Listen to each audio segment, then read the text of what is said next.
আজকে বানিয়েছিলাম সকলের পছন্দের ডিম দিয়ে লাল লাল করে ডিম কষা।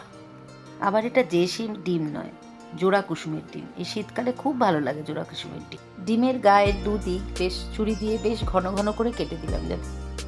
এবার দুটো বড় দেখে পেঁয়াজ ভালো করে কুচিয়ে নিলাম। রসুনও বেশ 7-8 কোয়া রসুনও কুচি কুচি করে নিলাম। আর আদাটা আমি ঘষে নিয়েছিলাম, কিন্তু দেখানো হয়নি। এবার ডুমো ডুমো করে আলু কেটে নিলাম। এবার কড়ায় তেল দিয়ে তেল গরম করে ভালো করে ডিমগুলো নুন হলুদ মাখিয়ে ভালো করে ভেজে নিলাম। ডিমগুলো সেদ্ধ করার সময় একটু লবণ আর একটু তেল দিয়ে দিয়েছিলাম, ওই জন্য খোলাগুলো খুব সুন্দরভাবে ছাড়িয়ে গেছে। খোলা ছাড়াতে খুব ভালো হয়।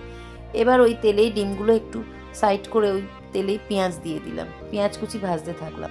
ডিমগুলো ভাজা হয়ে গেলে তুলে নিয়েছিলাম। পেঁয়াজ যখন বেশ ভাজা ভাজা হয়ে গেল, এবার রসুন কুচি তাতে দিয়ে কষতে থাকলাম, মানে ভাজতে থাকলাম। কিছুক্ষণ ভাজা হয়ে যাওয়ার পর কেটে রাখা আলুগুলো ওতে দিয়ে দিলাম। এই আলু পেঁয়াজ একসাথে ভাজতে থাকলাম। কিছুক্ষণ ভাজা হয়ে গেলে এবার তাতে হলুদ দিয়ে দিলাম।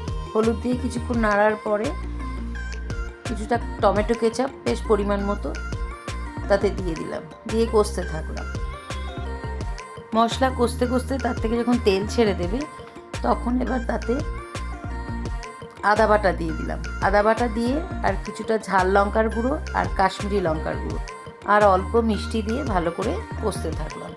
বেশ মশলা কষা হয়ে গেল, মোটামুটি আর কষার কিছু নেই। এবার অল্প করে জল দিয়ে আর একটু নেড়ে নিলাম।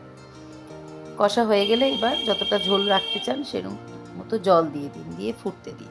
ঝোল ভালো মতো ফুটছে, দেখে নিলাম আলু সেদ্ধ হয়ে গেছে। এবার ভাজা ডিমগুলো তাতে দিয়ে দিলাম, দিয়ে আবার একটু নাড়াচাড়া করে চাপা দিয়ে মজতে দিলাম। আর কি হয়ে গেল, এবার একটু ঘি আর একটু গরম মশলা দিয়ে গরম গরম পরিবেশন করুন।